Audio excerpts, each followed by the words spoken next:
Now let us see the optical fiber application. आता आपण जे टोटल इंटरनल रिफ्लेक्शन जे शिकलो, आता त्याच्यातला किंवा तो प्रिन्सिपल आपण कुठं वापरू शकतो, तर पहिलं जे आहे ते ऑप्टिकल फायबर. मी मागच्या लेक्चरमध्ये सांगितलं होतं की टोटल इंटरनल रिफ्लेक्शन जे केबल्स आहेत, BSNL म्हणा, आयडिया, वोडाफोन, काय असेल ते रस्त्याच्या कडेने जे ते आथरलेले आहेत, तर ते केबल जे आहेत ते ह्या पद्धतीने दिसतात. आता इथं जर बघितलं तर पहिल्यांदी ही ऑप्टिकल फायबर आहे.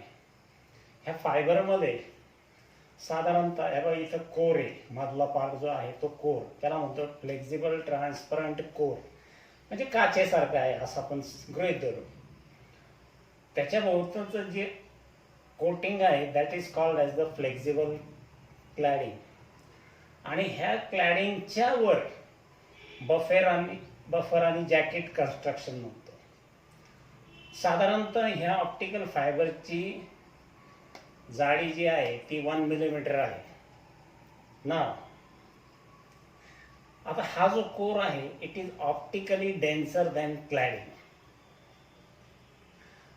म्हणजे ऑप्टिकली डेन्सर, काच काय झाली, डेन्सर झाली, आणि क्लॅडिंग जो आहे म्हणजे याला आवरण जे आहे क्लॅडिंग, तो रेरर मीडियम. म्हणजे आम्हाला पहिल्यांदी गोष्ट लक्षात घेतली पाहिजे का कोर जो आहे तो काच किंवा पाणी, आपण जे वॉटर सकाळी आपण मागच्या लेक्चरला बघितलं. आता याच्यामध्ये मग आपल्याला पहिली गोष्ट आतमध्ये सगळ्यात कोणतं मीडियम आहे, डेन्सर मीडियम. त्याच्या बाहेर कुठलं आहे, रेरर मीडियम. मग आपण टोटल इंटरनल रिफ्लेक्शनचा जो प्रकार बघितला की स्विमिंग टँकमध्ये खाली काय, पाणी ॲक्ट्स ॲज अ डेन्सर मीडियम. आता पाण्याच्या ऐवजी काय, कोर. आणि पाण्याच्या बाहेर म्हणजे कोरच्या बाहेरचं आवरण that is called as the cladding, त्याला म्हणतो आम्ही रेरर मीडियम. आता साधारणतः त्याचं कन्स्ट्रक्शन असं आहे, फर्स्ट कोर, दुसरा क्लॅडिंग, आणि क्लॅडिंगच्या बाहेर जे आहे ते बफर अँड जॅकेट कन्स्ट्रक्शन. आता आपण हे इथे नेमकं काय होतं बघूया. आता हे जे कोर आहे, आता आपला जो सिग्नल आहे, डेटा सिग्नल म्हणा, व्हॉइस सिग्नल म्हणा, हा सिग्नल रेच्या स्वरूपात आतमध्ये शिरतो, म्हणजे कोरमध्ये येऊन पडतो. आता ज्यावेळेस कोरमध्ये येऊन पडतो, आतमध्ये काचेमध्ये जातो. आता आतमध्ये काय, डेन्सर मीडियम, बाहेर काय, रेरर मीडियम. आता कंडिशन काय, ज्यावेळेस हा रे इन्सिडेंट होतो त्याचा angle is greater than critical angle. Critical angle असलं का आतमध्ये पुन्हा रिफ्लेक्ट होणार डेन्सर मीडियममध्येच. इथंही काय होतं, रिफ्लेक्ट होतं. आता इथे रिफ्लेक्ट होतं म्हणजे हे जे कंडिशन आहेत, आता एक साधारण दोन दाखवतो मी. हा तुमचा नॉर्मल, हा normal, this is angle is greater than I is greater than IC. Greater than IC म्हणलं का, रिफ्लेक्शन इंटरनल. पुन्हा हा I, again C greater than, हा नॉर्मल आहे तुमचा, नॉर्मल, हा नॉर्मल. आणि मग काय होतं की ही प्रोसेस कंटिन्युअस चालू जाते.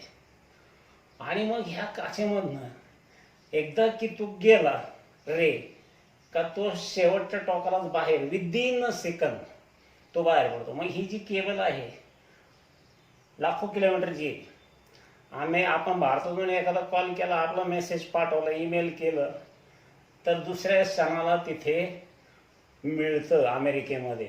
म्हणजे साधारणतः लाखो किलोमीटर वेळ, म्हणजे नुसती पलक झपकमध्येच डेटा पोहोचतो. आता इथे पहा, इट कन्सिस्ट ऑफ, आता आपल्याला वर्किंग सांगायचं आहे, मग इथं 2-3 ओळीतच सांगितलंय. It consist of extremely thin transparent flexible core.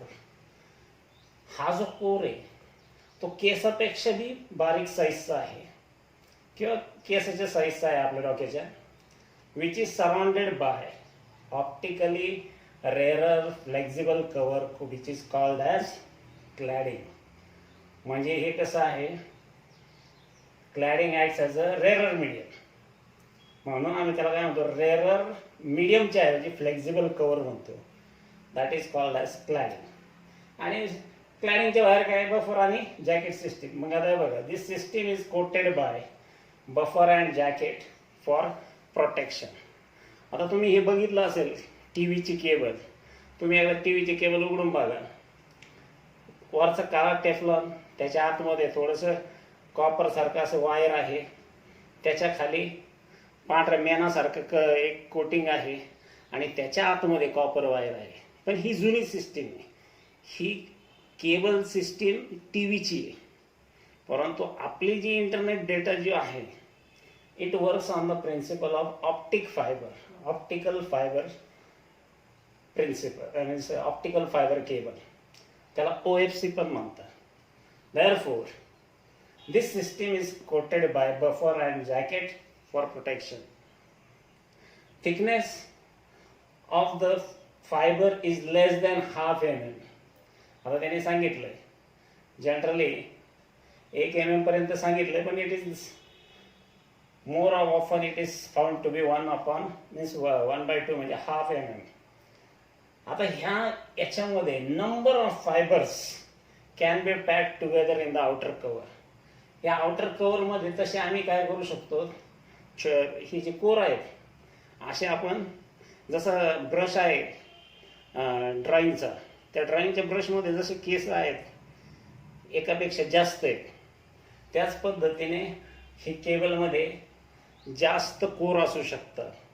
आणि म्हणून त्यांनी सांगितलं नंबर ऑफ फायबर्स, माहिती आहे कोर्सला म्हणतो आम्ही fibres. Therefore number of fibres can be pack together in the outer cover. आणि शेवटी वर्किंगचं प्रिन्सिपल सांगायचं, when the ray enters the core it suffers multiple total internal reflection. काय होतं, number of multiple internal reflection लाखो kilometre जातं आहे. म्हणजे असा अर्थ काय, भरपूर इंटरनल रिफ्लेक्शन्स होतात, दुसरं होतच नाही त्याच्यात काही. And therefore when it emerges out after several kilometres we find that there is very less loss of signal. म्हणजे सिग्नल नाही लॉस झाला म्हटलं तरी चालेल. तर हा आपल्याला ॲडव्हान्टेजेस आहे. So therefore it is said that it has a highest speed of 2 lakh kilometre per second. म्हणजे एका सेकंदात 2 lakh kilometre without loss of strength of the signal असं जाऊ शकतो. तर ह्या पद्धतीने आपल्याला हे एक्सप्लेनेशन सांगायचं थोडक्यात. आता त्याच्या ॲडव्हान्टेजेस बघूया. आता तुम्हाला ॲडव्हान्टेजेस सगळे माहिती आहे. ब्रॉडबँड ज्याला म्हणतो, ब्रॉडबँड कशाला, T V signal, single optical fibre cable can carry 90,000 channels. आता ही जी केबल आहे, एका वेळेस याची कॅपॅसिटी एवढी मोठी आहे की 90,000 चॅनल्स तुम्हाला पाहायला मिळू शकतात या केबलच्या मदतीने. म्हणून याला आम्ही म्हणतो ब्रॉडबँड किंवा ब्रॉड बँडविड्थ म्हणतो. आम्ही जनरली ब्रॉडबँड शब्द वापरतो, पण ॲक्च्युली तो ब्रॉड बँडविड्थ आहे, ज्याच्यामुळे भरपूर कामं होतात विदाउट डिस्टर्बन्स. आता दुसरा मुद्दा जो आहे, इम्युन टू, पहिला जो झाला तो ब्रॉड बँडविड्थ, ब्रॉड बँडविड्थ. दुसरा आहे इम्युन. इम्युन म्हणजे protected, immune to electromagnetic signals म्हणतात किंवा इंटरफिअरन्स म्हणतात. काय होतं, आपल्याला माहिती आहे, रेडिओ चालू असला आणि आवाज किंवा वीज लावायला लागली का रेडिओ खरखर करतो. म्हणजे ह्याला म्हणतात इलेक्ट्रिक मॅग्नेटिक इंटरफिअरन्स. परंतु आमची ही जी केबल आहे, किती विजा पडू द्या, किती ढग येऊ द्या, it is protected. So we say that it is immune to electromagnetic interference. Low attenuation loss, low attenuation loss आता ॲटेन्युएशन म्हणजे काय? लो ॲटेन्युएशन म्हणजे सिग्नलची ताकद कमी होणे. लो ॲटेन्युएशन म्हणजे काय? सिग्नलची ताकद कमी होणे, आणि ती कमी होणे म्हणजे ती लॉस होणे. म्हणून त्याला आम्ही काय म्हणतो? Low attenuation loss. It is of the order of 0.2 decibel. 0.2 decibel per kilometre. आणि इतका लॉस कमी. 0.2 म्हणजे जवळ झिरोच म्हणू आपण त्याला. हा एक इलेक्ट्रिकल इन्सुलेटरचा एक ॲडव्हान्टेज आहे. Electrical insulator. आता हा जो इलेक्ट्रिकल इन्सुलेटर जो आहे, means there is no issue with ground, loops of metal wires or lightning. म्हणजे आपण ज्याला अर्थिंग जो म्हणतो प्रकार, तो इथे गरज नाही. म्हणून त्याला म्हणतो आम्ही इलेक्ट्रिकल इन्सुलेटर. Theft prevention. पुढचा ॲडव्हान्टेज काय? Theft prevention. म्हणजे आमची केबल चोरीला जाण्यापासून बचाव झालेला आहे ज्या वेळेस ऑप्टिकल फायबर केबल वापरली. पूर्वी काय होतं, तुमच्या माहितीसाठी सांगतो की टेलिफोनच्या वायर जे आहेत त्याच्यामध्ये कॉपर असायचं, आणि रात्रीच कट करून चोरून न्यायचे, आणि त्यातलं तांब काढून किंवा कॉपर काढून विकून टाकायचे. आता याच्यामध्ये तांब नाही, कॉपर नाही, काही नाही. Hence theft prevention. याला काही तोडून जरी नेलं, विकायला गेले बाजारात, तर काहीच मिळणार नाही पैसे त्याचे. आणि शेवटी security of information. Security of information. आपला डाटा जो आहे तो पूर्ण सिक्युअर राहतो. केवळ का? तर there is no damage. Internal damage is zero, and hence we say that it is a security of information. तर अशा पद्धतीने हा झाला ऑप्टिकल फायबर केबल.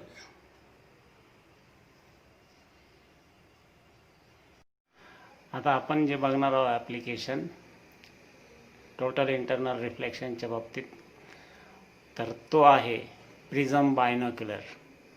प्रिझम बायनोक्युलर तुम्ही बऱ्याच मुलांनी वापरलेला आहे, आणि तो कसा आहे तर हे तुम्हाला दिसते. 2 सिलेंडर, 1 आणि 2. हे 2 सिलेंडर जे आहे हे एकत्र वापरून सुद्धा आपल्याला limitation of field of view आहे, म्हणजे लिमिटेशन्स आहेत त्याला.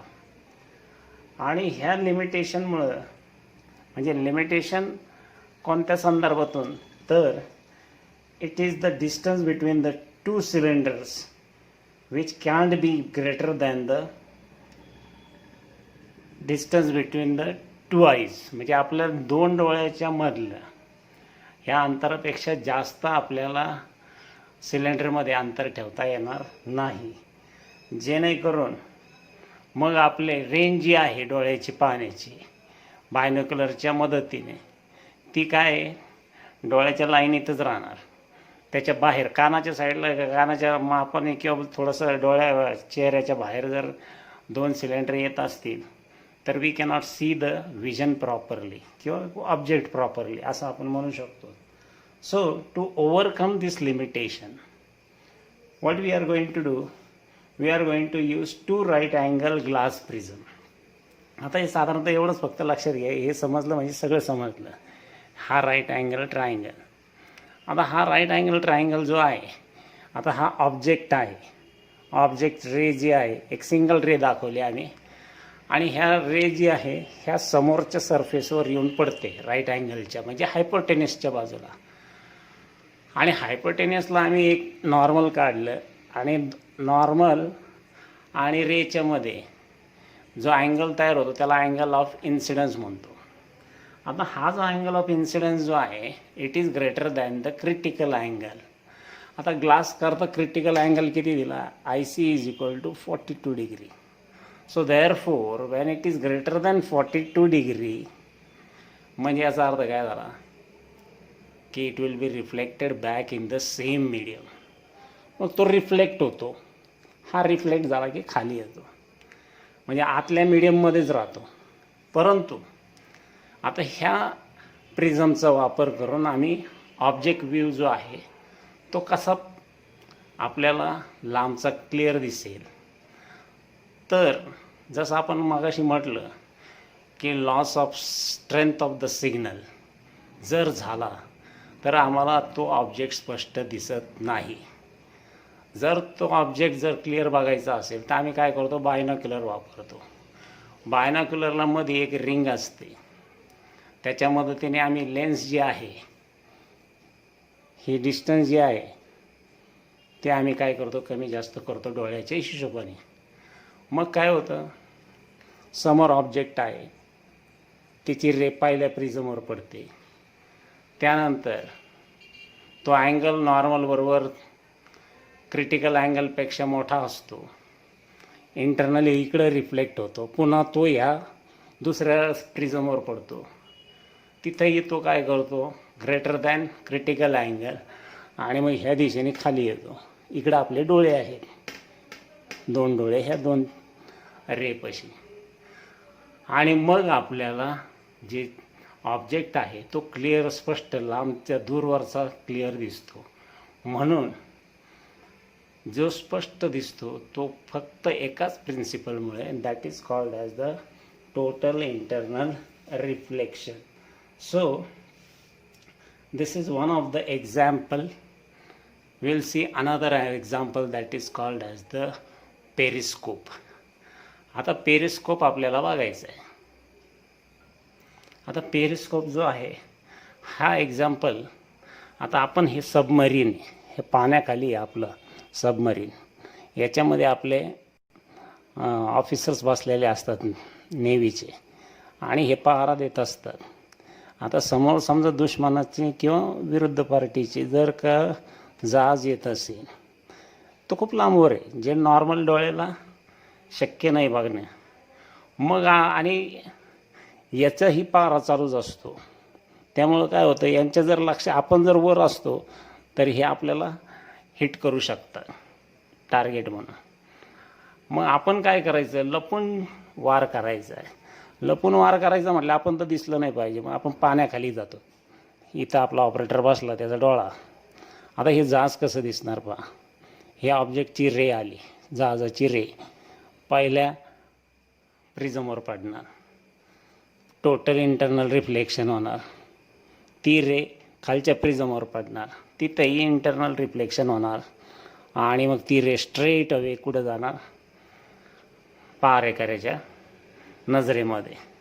So therefore in this situation it is said that periscope is used to see the object on the surface of the water body from inside the water, म्हणजे आपण inside the water, and the rays of light should be reflected twice. Reflection किती वेळा होतं, 2दा होतं आहे बा. It should be reflected twice, तरच इथं येईल. हां, त्याच्यानंतर reflections are similar to those in the binoculars. म्हणजे हे जो पेरिस्कोप जो आहे ते सेम प्रिन्सिपल बायनॉक्युलर्समध्ये पण आहे.